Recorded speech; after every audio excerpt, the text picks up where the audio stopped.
Ici Volant Moteur. Les passionnés parlent aux passionnés. Salut à tous, Bienvenue sur Volant Moteur. la 3200 GT, la Maserati reconnaissable avec ses feux boomerang. 2 exemplaires derrière nous. La Maserati 3200 GT fait partie de ces voitures qui firent l'unanimité esthétiquement lors de leur présentation. Contrairement aux autres Maserati de l'époque un petit peu d'avant, comme par exemple les Chamal, les Ghibli ou les Quattroporte 4, qui demandaient un bagage culturel un petit peu plus conséquent pour pouvoir les apprécier à leur juste valeur, la Maserati 3200 GT, dès qu'elle est sortie, tout le monde la trouvait d'une beauté sculpturale. C'est exactement ce qu'on a demandé au grand Giorgetto Giugiaro de dessiner un chef-d'œuvre justement pour relancer la marque, car en effet, avec notamment la Ghibli et la Quattroporte, juste avant, les ventes en 1996 et 97 étaient devenues quasi confidentielles. Arrivée en 1998, la Maserati 3200 GT est la première voiture née sous l'ère Ferrari qui a été propriétaire de la marque l'année précédente. Il est assez naturel d'aborder la 3200 GT par son moteur, car c'est la dernière de la lignée des biturbo, véritable épopée commencée dès 1981 avec des V6 biturbo. Ici, on retrouve un V8 biturbo qui est vraiment l'aboutissement de cette mécanique. Niveau mécanique, on retrouve donc un V8 biturbo 3 litres 2, 370 chevaux à 6250 tours minute, couple de 491 Nm, c'est éléphantesque, disponible de 2700 à 5500 tours minute, biturbo, 2 turbos, montée sur roulement, piston forgé, bielle forgée, vilebrequin à 90 degrés, c'est-à-dire vilebrequin en croix. C'est ce qui donne cette sonorité si particulière à la 3200 GT qui peut la faire ressembler au son d'un V8 américain. C'est la première Maserati à intégrer technologiquement le drive-by-wire. Pardon? Quoi? Le drive-by-wire. Un quoi?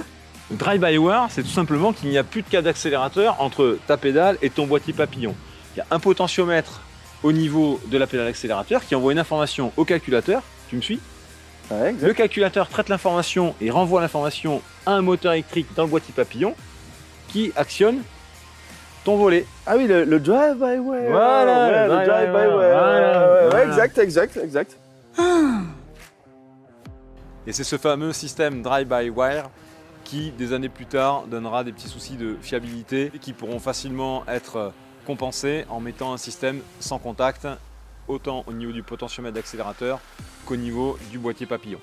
Sur ces voitures-là, au niveau de la suspension, on est sur du double triangle en aluminium forgé avec des suspensions en option Skyhook qui étaient des suspensions réglables et pilotées. Concernant les qualités aérodynamiques de la voiture, ça a été étudié chez Ferrari en soufflerie. Donc c'est ce qui était utilisé en fait pour les Formule 1 et toutes les Ferrari de l'époque. C'est Enrico Fumia qui a dessiné l'intérieur de cette voiture absolument tout en courbe. Il y a du cuir à profusion partout, un vrai écrin de luxe. Du cuir évidemment sur les sièges, tableau de bord, volant, console centrale, pommeau, contreporte. Le cuir est présent partout. On a également un plafonnier qui est en Alcantara. Pour le cuir, ils n'ont ni plus ni moins utilisé que du cuir Connolly, qui était à l'époque la référence en termes de qualité de cuir automobile. Évidemment, l'autre énorme point positif de ce véhicule-là, c'est qu'on est sur une 2+2 avec des véritables places à l'arrière où on peut loger vraiment 2 adultes dans un grand confort. La 3200 GT a été produite à 4795 exemplaires. On pourrait dire seulement, ou pas, 4795 exemplaires, c'est peu, mais pour Maserati à l'époque, ça a été vraiment beaucoup. On a vendu 44% en boîte automatique, ce qui est énorme pour l'époque, et donc le reste en boîte mécanique. Je vous laisse faire le calcul pour les plus malins. On a ici une Assetto Corsa qui a été produite à seulement 259 exemplaires. C'est parmi les toutes dernières qui ont été fabriquées. Et en boîte automatique comme celle-ci, il n'y en a eu que 96 de fabriquées. La 3200 GT, tu vois, c'est un V8 biturbo. C'est fabuleux quand tu accélères et que les turbos se mettent en route. C'est comme si tu avais une main qui sortait de la boîte à gants pour te mettre une gifle, tu comprends? Non, pas trop. Non. Non. Ferme les yeux, Imagine, tu montes dans ta 3200 GT. Là, tu y es, tu démarres. Ouais, Démarre. ouais, Bah, ouais, démarre. Ouais, je vois, ouais. Bah, démarre. Ah, je vois, je démarre, ouais, voilà. je démarre, ouais. Bon, ouais. bah, ferme les yeux, tu vois, tu commences à rouler, tu vois, t'es bien, t'enroules. Tu vois, Ouais. des petits virages à droite, à gauche, un grand soleil, il fait super beau, c'est impeccable. Ouais, je vois. Tout est à température et tout. Et là, tu as un grand virage, là, un grand droit, tu vois. Tu sors ton grand droit et là, tu as une grande ligne droite, tu n'as plus personne là. Là, tu mets pied dedans. Et tu sens les turbos qui commencent à charger là. Tu les sens là? Non. Tu vois? Ça fait ça. Ouais, je vois. Ça fait ça. Ouais, ouais. Tu vois maintenant? Ok, ouais. Ah, c'est ça une 3200 GT. Ah ouais. L'Assetto Corsa, qui veut dire littéralement réglage course. Avec cette série limitée, Maserati apporte une réponse inédite au souhait de certains propriétaires d'obtenir une version encore plus sportive et affûtée de leur 3200 GT. Estimant la puissance suffisante, aucune modification n'est apportée au moteur. Par contre, on a de nombreuses modifications au niveau des trains roulants. La garde au sol est diminuée. Les suspensions sont équipées de ressorts plus rigides. La barre anti-roulis voit son diamètre augmenter de 1 mm. La suspension pilotée, déjà disponible sur les 3200 GT en option, est installée de série sur les Assetto Corsa, les fameuses suspensions Skyhook. Le boîtier de direction est transformé pour le rendre encore plus direct et apporter un meilleur contrôle de trajectoire à haute vitesse. En vue d'offrir une meilleure résistance au fading, une accroche plus franche et une réactivité accrue, le freinage lui aussi a été profondément revu. La voiture sera livrée avec des plaquettes de type Pagid Racing, apportant à elle seule, selon Maserati, 15% d'efficacité au freinage supplémentaire. Je dis bien selon Maserati, parce que dans les faits, oui, le freinage est un peu plus mordant, mais c'est pas fou quand même. Le servo-frein a été modifié également avec un tarage spécifique. Enfin, pour transmettre la puissance au sol, Maserati fait le pari audacieux de chausser son Assetto Corsa de Pirelli P0 Corsa. Les Pirelli seront montés sur des jantes BBS à 15 rayons et une teinte spécifique. Le refroidissement des disques ventilés percés est assuré par des conduits de ventilation en nylon carbone au lieu de plastique en origine. En gros, il en résulte une voiture plus affûtée, certes, mais avec le confort qui s'est largement dégradé par rapport à une version standard. On peut remarquer ici, on a un petit autocollant, Korn. On retrouve exactement le même logo sur les tapis. Tout simplement parce que Korn était l'importateur Maserati pour le Japon et que cette voiture-là est japonaise, a été importée par son propriétaire qui est passionné. Et on a la petite plaque d'Assetto Corsa, c'est la 12e sur 30. Donc Assetto Corsa qui avait été faite pour le marché japonais à l'époque. Allez, maintenant on a assez parlé, on va justement laisser parler les moteurs et on va partir faire un essai. T'es prêt, Flo? Ouais, c'est bon. Qu'est-ce que tu m'as ramené là? C'est quoi? Bah, c'est une Maserati 3200, faut des pièces. Hein. De quoi? Bah, faut des pièces. Bah, tu sais, c'est Mais pas. qu'est-ce que tu fais avec tes pièces détachées? Mais tu sais, en termes de fiabilité, c'est pas réputé pour. Mais être c'est super fiable, hein. Non, Ouais. mais c'est fiable. Ouais. Bon. Et tu penses qu'en me ramenant un piston et bielle. Tiens d'ailleurs, piston et bielle forgé. Tu penses qu'en me ramenant une Je t'ai mis un turbo aussi. Un turbo aussi, oui bien sûr. Ah Est-ce ouais. que tu penses que parce que je suis garagiste, je vais réussir à changer un turbo sur le bord de la route? Ah, Et une pompe à eau. Mais tu sais, Maserati, tu sais quand tu pars, tu sais pas quand t'arrives. Hein. Écoute, si on peut démontrer un truc dans cette vidéo, je vais te dire c'est que c'est fiable. Une D'accord. 3200 GT, si elle est bien entretenue et si elle est choyée par son propriétaire, c'est fiable. Non, mais c'est toi le mécano. Allez, Ok, allez, ben en route alors. alors enlève-moi ça du coffre, Allez. hein, pas besoin. Bon, allez.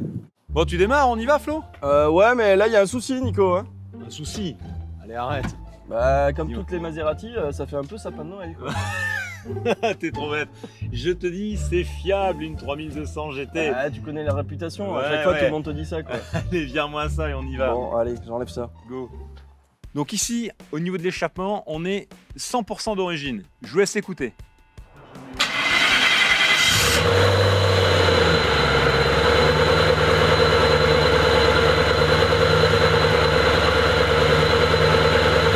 Et ici, avec un échappement inox. Carrément plus badass.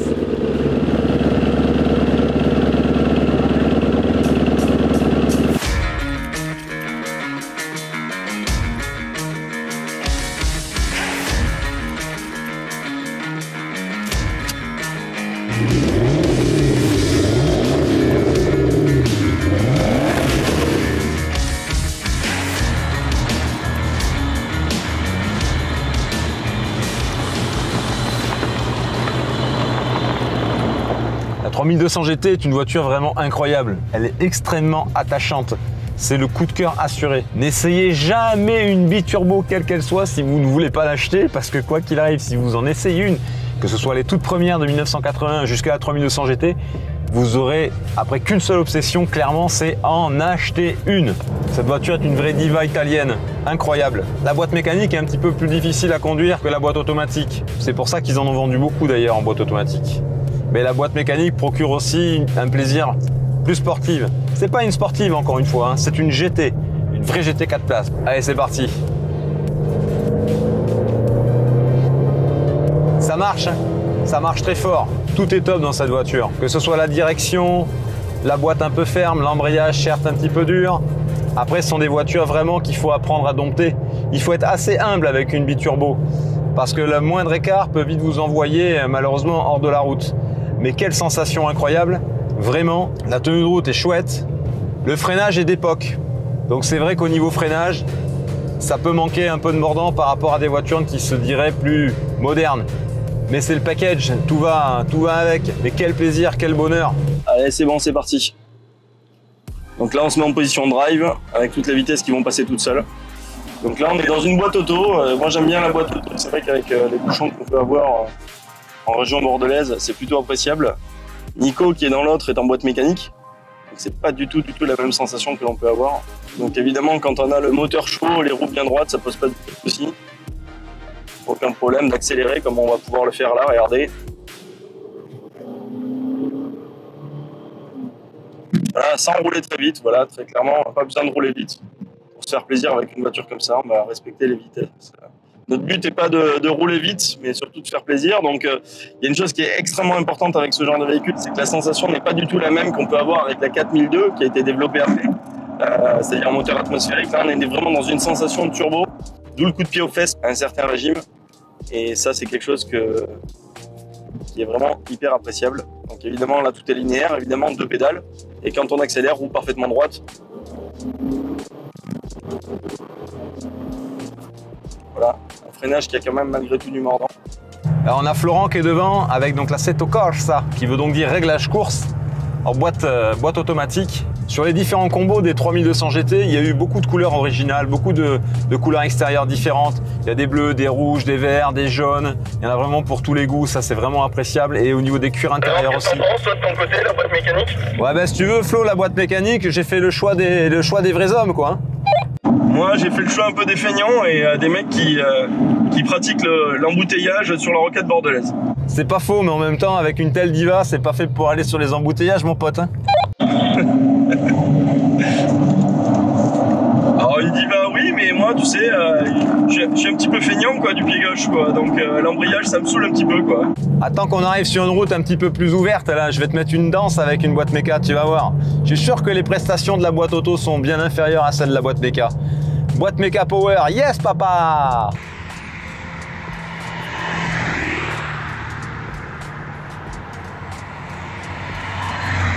Voilà, il n'y a pas besoin de rouler très vite pour vraiment prendre plaisir avec ce genre d'auto. On achète quoi? On achète un V8 bi-turbo, on achète un comportement, on achète une ligne aussi, on achète aussi un intérieur.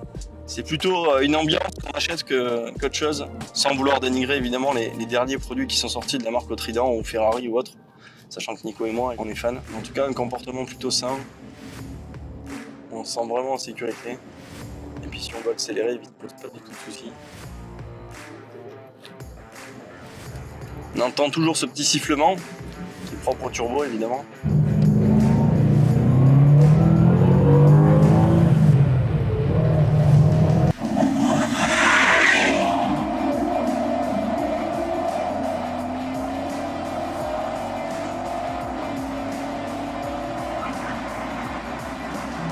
Alors lui possédant une boîte évidemment mécanique, il a une maîtrise un peu plus importante sur le passage des rapports. Parce que moi les rapports passent tout seuls. Moi je suis équipé d'un convertisseur de couple. Donc lui il est équipé d'un embrayage. Donc vous voyez c'est là où on les apprécie le plus. C'est derrière avec ces feux boomerang qui sont vraiment incroyables pour l'époque. Avec une 3200 GT, vous êtes satellisé direct quoi. C'est quelque chose à ne pas mettre entre toutes les mains. Vous êtes satellisé. C'est une super voiture, elle a tout. Elle est belle, elle est confortable, elle marche, elle a un son incroyable, du coffre. Je vois que tu maîtrises bien la boîte méca. Ouais, ça se traîne un peu derrière en boîte auto, non? Oh moi tu sais je roule comme un papy hein. Ouais, c'est ce que je dis, ouais, un client de boîte auto. Il y a quand même 44% qui ont acheté des boîtes auto, donc s'ils ont acheté des boîtes auto à 44%, c'est quand même qu'elle doit avoir un intérêt. Bah écoute, la boîte auto c'est la boîte du feignant non? La 3200 GT peut aussi se conduire de deux façons, un peu énervé ou aussi en gentleman. Donc en mode vraiment GT, c'est-à-dire c'est une voiture, vous pouvez la prendre, faire Bordeaux-Paris, Paris-Bordeaux, vous êtes nickel, dans un très très grand confort. Moi, je suis archi fan, c'est une ligne extrêmement intemporelle de voir ces deux feux boomerang qui sont propres à la marque, qui pour moi ne lui donnent pas de repères temporels. On est incapable de dire si ça vient de sortir ou si ça a 20-30 ans, on est incapable. En tout cas c'est vraiment de la super jolie auto quoi, il n'y a pas à dire. Donc voilà, des bonnes sensations, pas besoin d'avoir 800 chevaux pour prendre plaisir. T'es prêt? Ouais. 3. 2, 1, gaz. Ah ouais, là j'étais en 5e, alors forcément avec la boîte auto. Génial. Allez, on va refaire une, parce que là je suis mis petit joueur, j'étais en 5e. On se rattrape comme on peut, hein. Tu vois, la boîte auto, c'est pas si mal que ça. Ouais, c'est vrai, j'avoue, au moins ça utilise les performances au mieux, quoi. Et tu vois, je te vois dans le rétro, et elle est pas si mal que ça aussi, vue de devant, quoi. Hein.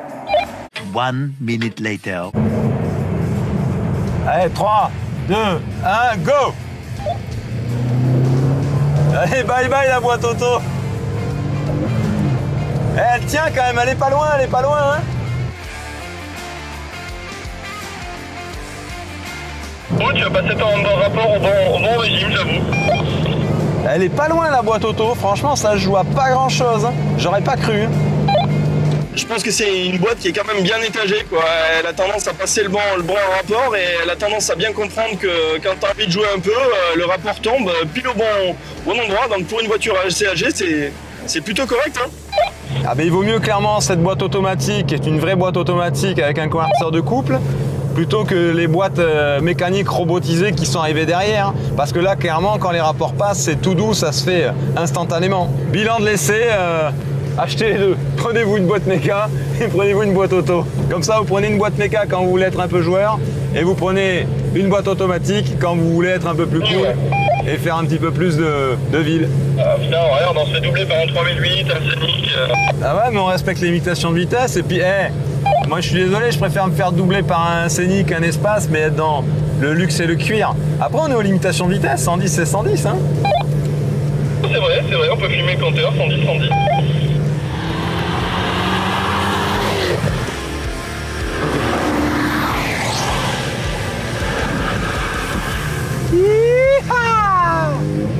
Qu'est-ce que ça marche? C'est jouissif, hein. En réalité, je connais aucun mec dépressif qui possède une 3200 GT ou une biturbo. Et voilà. On laisse toujours les turbos redescendre un petit peu, tranquillement. Et puis ensuite, on peut couper. Bon, le bilan. Mais nous voilà de cet essai, alors. Bon, moi je trouvais ça super, un petit peu d'a priori sur voilà, soit la boîte méca, soit la boîte auto. Moi je pense qu'il n'y en a pas une qui est mieux que l'autre. C'est deux usages différents, vous avez vu, hein, on a fait un petit test d'accélération. La boîte auto, dans un premier temps, on passe plutôt bien. Pourquoi? Peut-être parce que mon collègue avait peut-être raté son rapport, enfin je dis ça, je dis rien. Pas sur le deuxième essai. Mais pas sur le deuxième essai. Donc vraiment kiff, sans vouloir rouler à des 100 ou 200 km/h, c'est pas notre but, on n'est pas des furieux de la route, mais on vous montre bien qu'elles sont très qualitatives autant l'une que l'autre. Donc l'avantage de la boîte méca, c'est de pouvoir... Un côté plus sportif, ça reste une GT, il y a un côté plus sympathique sur la boîte mécanique, mais c'est vrai que la boîte automatique est aussi très bien faite, de par le fait que c'est une boîte automatique à convertisseur, donc les rapports sont lisses, c'est vraiment super. L'utilisation en effet va pas tout à fait être la même, mais en tout cas les deux autos sont parfaites. Moi c'est ce que j'ai dit en conduisant tout à l'heure, si vous voulez être sûr de votre choix, prenez les deux. Voilà, une boîte méca, une boîte automatique. C'est ça, et puis bon, faut dire que sur Bordeaux et les grandes villes, je vais vous dire que les bouchons, on serait plutôt en faveur de la boîte auto, mais la boîte méca en fait passe très bien, à condition évidemment de faire monter en température et qu'on ait le respect de la mécanique. Mais en tout cas, franchement, il n'y en a pas une qui est mieux que l'autre. Vraiment. On comprend vraiment pourquoi ils en ont vendu autant, hein, parce que 44% en boîte auto début des années 2000 sur une GT. C'était quand même assez incroyable. C'est ça. Vous pouvez nous mettre en commentaire éventuellement, vous, laquelle vous auriez choisi, boîte méca, boîte auto ou les deux. Ou les deux. Merci infiniment aux deux passionnés qui nous ont prêté ces voitures. Merci également au Château Irigoyen, encore une fois, qui nous a accueillis ici. Chose importante à savoir, si vous êtes propriétaire d'une Maserati, si vous envisagez d'acheter une Maserati ou si tout simplement vous êtes passionné par la marque et vous voulez plus d'informations, n'hésitez pas à aller visiter le site maseratitude.com, on va vous le mettre juste là et je vais vous remettre en description. C'est un forum évidemment pour les dingos du Trident, le forum est plein de fous du Trident, donc vous trouverez toutes les informations nécessaires au Maserati là-dessus. Bon, qu'est-ce qu'il vous reste à faire après ce petit essai, ce petit comparatif? Ben, c'est simple, hein, c'est vous abonner. Hein. oui. Sans abonnement, nous on n'existe pas. Qu'est-ce qu'on peut faire pour nous soutenir, hein? Ah, Qu'est-ce qu'on peut faire? Eh bien, on s'abonne. Eh bien, on s'abonne, on commente. On prend sa souris. On Il prend sa souris, il encore. existe des souris. Hein? Ouais, Tu crois qu'il y a sans des gens, fil. tu crois qu'il y a des gens qui regardent encore sur un ordinateur ou ils sont sur smartphone? Moi j'ai connu le Minitel. Hein. Oui, moi aussi j'ai connu le Minitel. Tout ça pour dire que vraiment on n'existera que par rapport à vous, grâce à votre soutien. Nous on est deux professionnels de l'automobile. On n'est pas des youtubeurs, on n'est pas ce que vous voulez, on veut pas devenir les stars du web, c'est pas notre but. Mais en tout cas nous notre but c'est de vous faire plaisir. Donc pour vous faire plaisir, on a besoin de vos critiques, positives ou constructives, peu importe, commentez. Nous on est à l'écoute, on a notre adresse mail que vous avez, donc vous pouvez nous contacter. Et en tout cas voilà, un grand merci à vous. Abonnez-vous. Allez, à plus. Les voitures, Attends, putain. Allez, arrête, allez. Non, il a enregistré déjà. j'aime bien les voitures. Putain. Oh ouais, putain, si on veut plus rigoler, les gars. On retrouve un magnifique V8 biturbo, le dernier de la lignée Maserati biturbo. J'ai dit beaucoup biturbo. C'est comme si t'avais une main qui sortait de la boîte à gants et qui te mettait une gifle. Tu vois ce que je veux dire ou pas? Mais non, faut que tu vois. Ah non, je vois pas. Allez, refais. Ouais. Ok. Tu vas commencer à sentir les turbos qui chargent. Tu les sens, ils commencent à charger derrière. Ouais, Tu vois ouais. l'accélération? Ouais, je vois mieux. Ouais. Tu vois? Là, tu vois bien. Ouais, je vois mieux. Ouais. Voilà.